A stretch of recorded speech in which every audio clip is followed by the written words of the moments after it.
اے اہل ایمان، اگر تم مومن ہو، اگر تمہارا اللہ پر ایمان، اس کے رسول پر ایمان، اس کی کتابوں پر ایمان، اس کے نبیوں پر ایمان ہے، تو پھر اللہ کی آوازیں پر لبیک کہو، یہود و نصارہ کو دوست نہ بناؤ۔ کیوں؟ بعضهم اولیاء بعض، یہ کفار، یہ یہود و نصارہ ایک دوسرے کے دوست ہیں، یہ اللہ کے دوست نہیں ہیں، یہ آپس میں ایک دوسرے کے دوست ہیں۔ وَمَن يَتَوَلَّهُم مِّنكُمْ فَإِنَّهُ مِنْهُمْ، تم میں سے جو ان سے دوستی کرے گا، جو ان جیسے مذہب کو اپنائے گا، جو ان جیسی عادات کو اپنائے گا، جو ان جیسے افکار کو اپنائے گا، جو ان سے دوستی کا دم بھرے گا، جو ان کی طرف رجوع کرے گا، جو ان کی طرف جھکے گا، فَإِنَّهُ مِنْهُمْ، پھر وہ اللہ کے دشمنوں میں ہی شامل ہوگا، وہ اللہ کے اولیاء میں شامل نہ ہوگا، وہ اللہ کے پیاروں میں اس کا شمار نہ ہوگا۔ جو ان کی طرف جھکے گا، جو ان کی تہذیب کو اپنائے گا، جو ان کے مذہب پر چلے گا، جو ان کے طریقہ کار پہ چلے گا، تو پھر وہ اسی کے اندر شامل ہوگا۔ ان اللہ لا يهدي القوم الظالمین، مالک عز و جل ظالموں کو ہدایت نہیں دیا کرتا۔ ظالم قوم کون ہے؟ جس نے اللہ کی نشانی آنے کے باوجود، اللہ کے دین کے پہنچ جانے کے باوجود، کتاب اللہ اور سنت رسول اللہ صلی اللہ علیہ وسلم کے آنے کے باوجود اس کو ٹھوکر مار کے یہود و نصارہ کے طریقوں کو اپنایا۔ تجارت کرتے ہیں تو ان کے طریقوں پہ، سیاست کرتے ہیں تو ان کے طریقوں پہ، شکل و صورت اپناتے ہیں تو ان کے طریقوں پہ، گھر کی ثقافت ہے تو ان کے طریقوں پہ، بچیوں کی تربیت ہے تو ان کے طریقے پہ، کہیں پر اسلام کا نام نظر نہیں آتا، اسلام کی سٹیپ نظر نہیں آتی، طور اطوار، طریقے، عادات، ثقافت، ایک ایک چیز یہود و نصارہ سے لیتے ہیں، جو اللہ کی ہدایت کو ٹھوکر مار کے یہود و نصارہ کے پیچھے چلتے ہیں۔ یہ ظالم قوم ہے، اور مالک کہتا ہے میں ظالموں کو ہدایت نہیں دیتا۔ آئیے ذرا دیکھیں اللہ کے اولیاء کی کیا صفات ہیں، اللہ کے اولیاء کون ہیں۔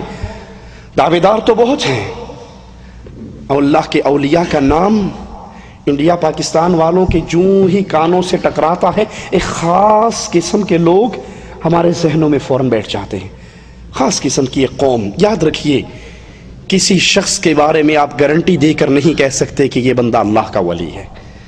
حسن ظن ہے کہ اللہ سے امید ہے کہ یہ اللہ اس کو اپنے پیاروں میں شامل کرے گا، لیکن آپ کہیں 100% کہ ہاں یہ اللہ کا ولی ہے، یہ علم کس کے پاس ہے؟ اللہ کے پاس۔ آپ اس کی ظاہری اعمال کو دیکھ رہے، آپ کو نہیں پتا اس کی نیت کیا ہے، اس کا باطن کیا ہے، آپ نہیں جانتے۔ اسی لیے رسول اللہ صلی اللہ علیہ وسلم کے ایک ساتھی کو جب میدان جہاد کے خادم کو تیر لگا، وہ گر گیا، ساتھیوں نے کہا ہنی لہ الجنہ، اس کو جنت مبارک ہو، تو رسول اللہ صلی اللہ علیہ وسلم نے فرمایا تم اس کو جنت کی خوشخبری دے رہے ہو، اور اللہ مجھے دکھا رہا ہے اس نے خیبر کے مال غنیمت میں سے ایک چادر چوری کی تھی جو آگ کی بلید ہے۔ اللہ ہمارا حسن ظن ہے، ہم اللہ سے دعا کرتے ہیں کہ اللہ اس کو اپنے اولیاء میں شامل کر لے، لیکن گارنٹی نہ آپ میری دے سکتے ہیں نہ میں آپ کی دے سکتا ہوں، وہ اللہ کے علم میں ہے۔ کبھی کسی کے بارے میں یہ نہ کہ یہ آپ نے اکثر ایک جملہ سنا ہوگا، مغفور، مرحوم، ارے اس پر لازمی رحم کیا گیا، آپ کو اطلاع کس نے دی؟ یہ مغفور ہے۔ کسی کا بابا فوت ہو جائے وہ لکھتا ہے ابا جان مغفور و مرحوم، یوں فرمایا کرتے تھے۔ یہ مغفور و مرحوم کی خبر آپ کو کس نے دی؟ یہ تو اللہ کے پاس معاملہ ہے، یہ تو اللہ کے پاس پہنچ چکے ہیں۔ اللہ ان پر رحم کرتا ہے یا ان کی اندر کی کیفیت جانتا ہے، اللہ کے علم میں ہے۔ دعا کی جا سکتی ہے، سوال کیا جا سکتا ہے، حسن ظن رکھا جا سکتا ہے، لیکن کبھی کسی کے بارے میں گارنٹی نہیں۔ اولیاء اللہ کا نام سنتے ہی ہمارے ذہنوں میں خاص قوم آتی ہے۔ آئیے ذرا میں آپ کو چند وہ صفات اولیاء اللہ کی سنا دیتا ہوں کہ جس میں یہ صفت ہے اس کا تو اللہ سے امید ہے کہ یہ اللہ کے پیاروں میں شامل ہوگا، اور جس میں وہ صفت نہیں ہے وہ اللہ کے اولیاء میں شامل نہیں۔ سب سے پہلی صفت اولیاء اللہ کی، اللہ کا ولی کون ہو سکتا ہے؟ قرآن بتاتا ہے الا ان اولیاء اللہ لا خوف علیہم ولا هم يحزنون الذین آمنوا وكانوا يتقون۔ اللہ کے اولیاء پر، اللہ کے دوستوں پر، اللہ کی جماعت پر کوئی خوف نہیں، کوئی ڈر نہیں، کوئی غم نہیں۔ یہ کون ہیں؟ مالک نے اسی آیت میں اس کی وضاحت کر دی، الذین آمنوا، یہ اہل ایمان ہیں۔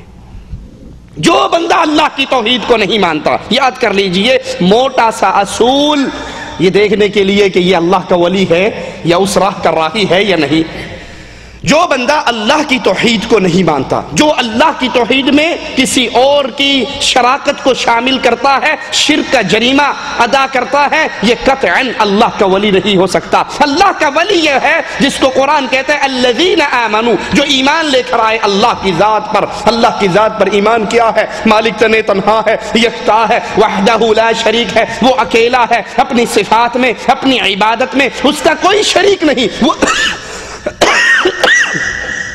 وہ اپنی ذات میں بھی اکیلا ہے۔ اس کی ذات میں نہ عیسیٰ اس کا بیٹا ہے، نہ عزیر اس کا بیٹا ہے، نہ فرشتے اس کی بیٹیے ہیں۔ وہ اپنی ذات کی شراکت سے بھی مبرہ ہے، پاک ہے، سبحان ہے۔ وہ اپنی عبادت کی شراکت سے بھی پاک ہے۔ وَكَانُوا يَتَّقُونَ، اور اولیاء اللہ سے ڈرنے والے۔ حدیث قدسی ہے، مالک عز و جل فرماتا ہے میرا بندہ سب سے زیادہ میرے قریب فرض اعمال سے ہوتا ہے۔ فرض ادا کرتے ہوئے جو فرائض میں نے اس کے ذمے لگائے ہیں یہ اس کو ادا کرتا ہے اور میرے قریب ہو جاتا ہے۔ اب سوچئے جو اولیاء ہمارے ہاں معروف ہیں، کبھی فرض نماز پڑھتے ہوئے دیکھا آپ نے ان کو؟ وہ کہتے ہیں مولانا یہ نمازیں تو عام لوگوں کے لیے ہیں، جو اس سٹیج پہ پہنچ جاتا ہے ان کے لیے پھر یہ نماز روزہ خلاص ہو جاتا ہے۔ وہ تصوف کے بہت عالی مقام پہ پہنچ کے وہ اندر ہی اندر نماز پڑھتا۔ پیر اور مرید اکٹھے سفر کر رہے، نماز کا ٹائم آیا تو مرید نے کہا پیر جی نماز پڑھ لے، کہتا تو پڑھ لا، میں اندروں پڑھ لینا، میرا دل ہی اللہ اللہ اللہ اللہ۔ آپ نے دیکھا وہ اکثر انڈیا پاکستان میں کچھ تنظیموں نے دل بنایا ہوا ہوتا ہے اور اس کے اندر اللہ لکھا ہوا ہوتا ہے۔ خاص طور پہ یہ گوہر شاہی کی جو جماعت چلی تو ان کا یہ انتخابی نشان تھا، دل اور اس کے اندر اللہ۔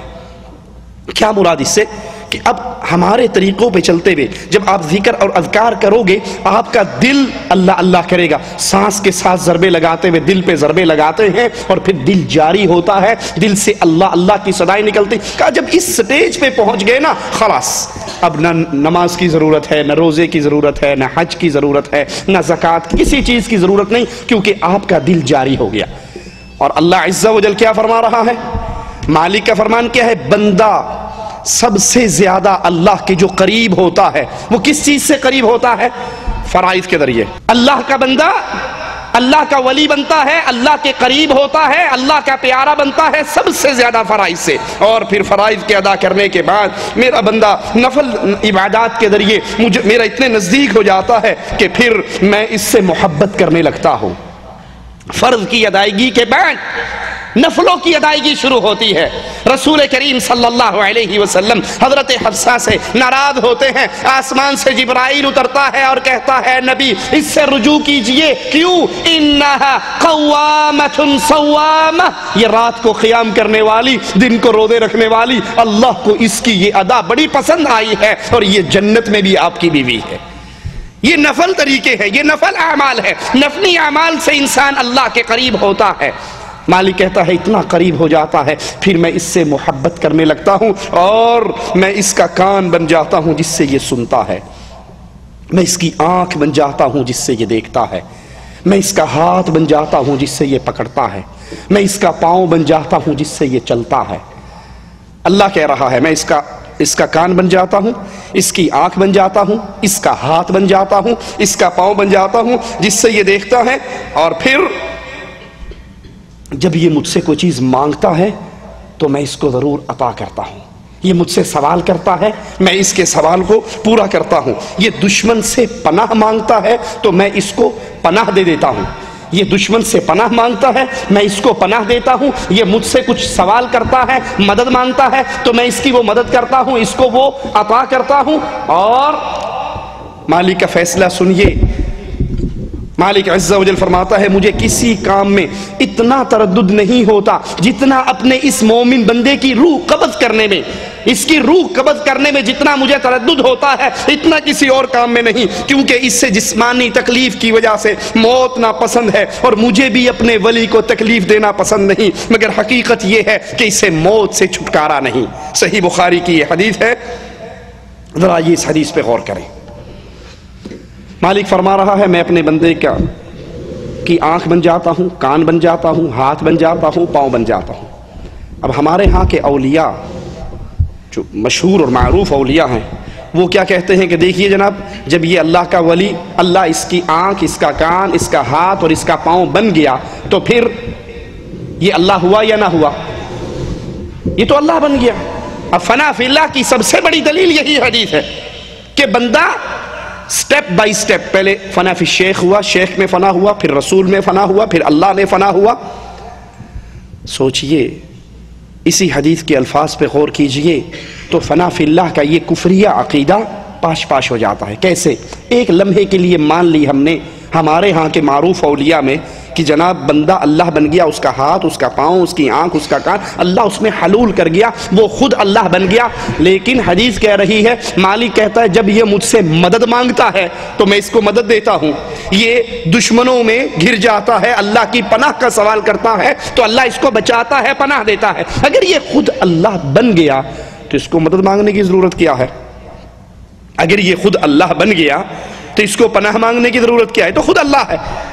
پھر مالک کہتا ہے اس کو موت آتی ہے، یہ موت سے بھاگ نہیں سکتا، موت آتے ہوئے اس کو جسمانی تکلیف کی وجہ سے موت ناپسند ہے، مجھے بھی اسے تکلیف دینا ناپسند ہے، لیکن موت سے اس کو چھٹکارا نہیں۔ اگر یہ اللہ بن گیا تو موت کس کو آ رہی ہے؟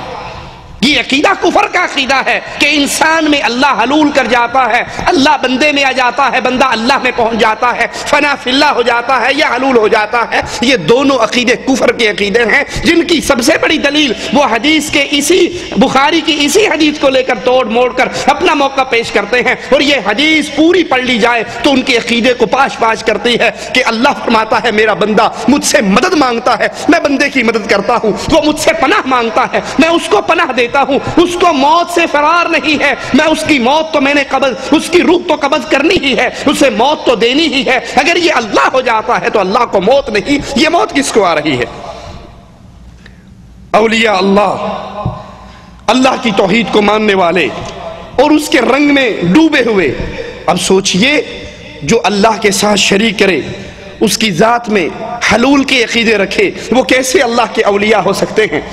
چاول کا دیکھ کا ایک چاول آپ کو چیک کروا دوں کہ حلول کا عقیدہ رکھنے والے کتنے کفریہ عقائد کے اوپر اپنی زندگی گزار رہے ہیں۔ یہ ہمارے ہاتھ کے اندر دیوان محمدی، صفحہ اس کا 136،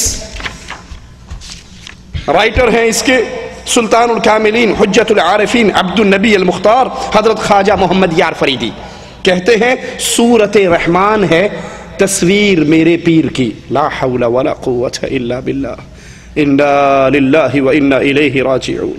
سورۃ رحمان ہے تصویر میرے پیر کی۔ اللہ کیا کہتا ہے؟ لیس کمثلہ شیء، اللہ کی کوئی مثال، اللہ کی کوئی مثال نہیں۔ وہ کہتا نہیں میرا پیر یہ اثر میں اللہ کی تصویر ہے، علم القرآن ہے، تقریر میرے پیر کی۔ یہ قرآن جو تم پڑھ رہے ہو، جس کو تم اللہ کا قرآن کہتے ہو، اللہ کا کلام کہتے ہو، نہیں، یہ قرآن میرے پیر کا کلام ہے۔ راجعون۔